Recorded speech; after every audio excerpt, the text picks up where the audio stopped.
வணக்கம். இன்றைக்கி நம்ம பார்க்க போகிற சமையல் இட்லி, தோசை, ஊத்தப்பம் எல்லாத்துக்கும் தொட்டு சாப்பிட்ற மாதிரி ஒரு கார சட்னி எப்படி செய்யலாங்கிறத பார்க்கலாம்.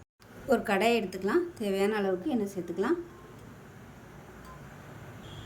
இப்போ எண்ணெய் நல்லா சூடாயிருச்சு. ஒரு டீஸ்பூன் போல் கடுகு சேர்த்துக்கலாம். கடுகு வெடிக்க ஆரம்பிக்குது. 10 சின்ன வெங்காயம் சேர்த்துக்கலாம். ஒரு பல் பூண்டு சேர்த்துக்கலாம். காரத்துக்கு ஏற்ற மாதிரி வரமிளகா சேர்த்துக்கலாம். 10 வரமிளகா. இது கூடவே கொஞ்சமாக கருவேப்பிலை சேர்த்துக்கலாம். இப்போ இதில் 2 டேபிள் ஸ்பூன் உளுந்து சேர்த்துக்கலாம்.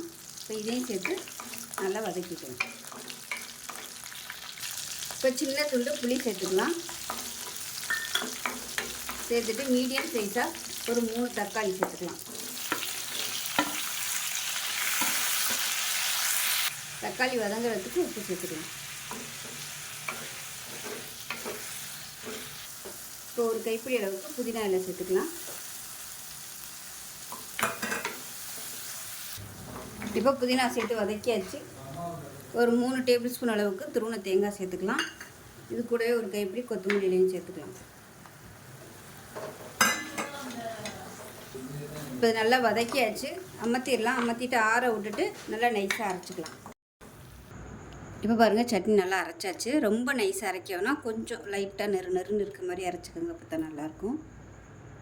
இப்போ எப்பயும் போல் கடுகு, கருவேப்பிலை, வரமிளகா, பெருங்காயம் போட்டு தாளிச்சு கொட்டிக்கலாம். அவ்வளோதான், ஒரு சூப்பரான கார சட்னி ரெடி ஆகிடுச்சு. இட்லி, தோசை, ஊத்தப்பம் எல்லாத்தையுமே சூப்பராக இருக்கும். செஞ்சு பாருங்கள். செஞ்சு பார்த்துட்டு எப்படி இருந்துச்சுங்கிறத சொல்லுங்கள். வீடியோ பிடிச்சுன்னா லைக் பண்ணுங்கள், கமெண்ட் பண்ணுங்கள், சேனலை சப்ஸ்கிரைப் பண்ணுங்கள், பக்கத்தில் பெல் பட்டனையும் ப்ரெஸ் பண்ணுங்கள். நன்றி.